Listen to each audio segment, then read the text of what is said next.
બહુ સરસ. ભગવાન કહે છે કે મારું ચિંતન જે કરે એની ચિંતા હું કરું, જે મારું ચિંતન કરે એની ચિંતા હું કરું.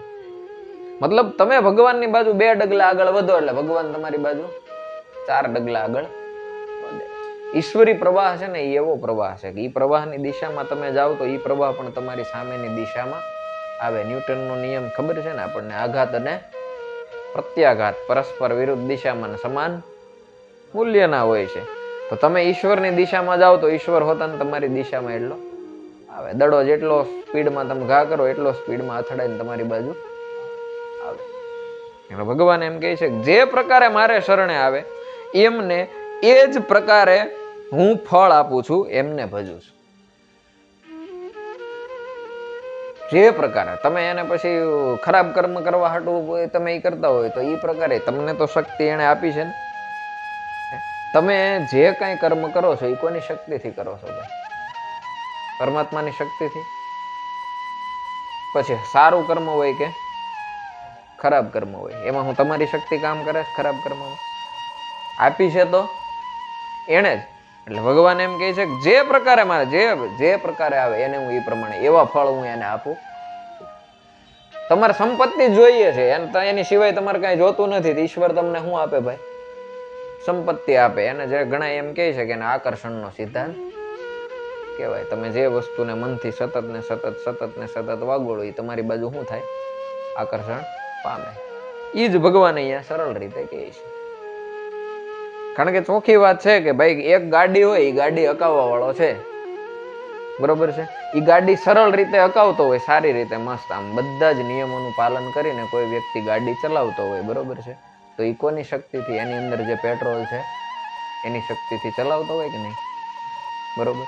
હવે એની એ જ પેટ્રોલની શક્તિથી આ ગાડી ચાલે છે, પણ એની એ જ ગાડી કોઈ પણ નિયમનું પાલન કર્યા વગર 180 ને 190 ને 200 ને 210 સુધી ઝીંકે જાય ને પછી એક્સિડન્ટ થઈ જાય તો એમાં વાક કોનો? પેટ્રોલનો.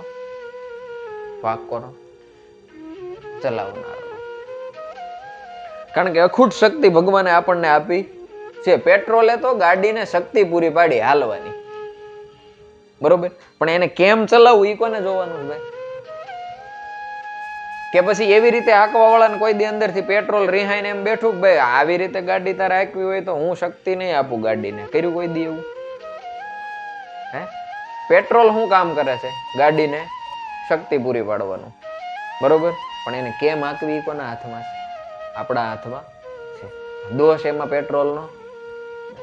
ઈશ્વરે પૂરી પાડેલી શક્તિથી અગર તમે સત્કર્મ કરો છો કે તમે દુષ્કર્મ કરો છો, એની પાછળ જવાબદાર ઈશ્વર નથી. હા, એટલે ઘણા એમ કહેતા હોય કે આ બધું ઈશ્વર ચલાવે છે, બધી શક્તિ ઈશ્વરની છે ને ઈશ્વરની ઈચ્છા વગર પાંદડું નથી હલતું, તો આ બધા ખરાબ કર્મ છે એ કોણ? ઈશ્વર. એટલે ભાઈ ઈશ્વર કરાવે છે. કારણ કે આ જગતની અંદર 3 તત્વો, પરમાત્મા તત્વ, આત્મા તત્વ, પ્રકૃતિ તત્વ, આ તમામ અનાદિકાળથી ચાલ્યું આવે.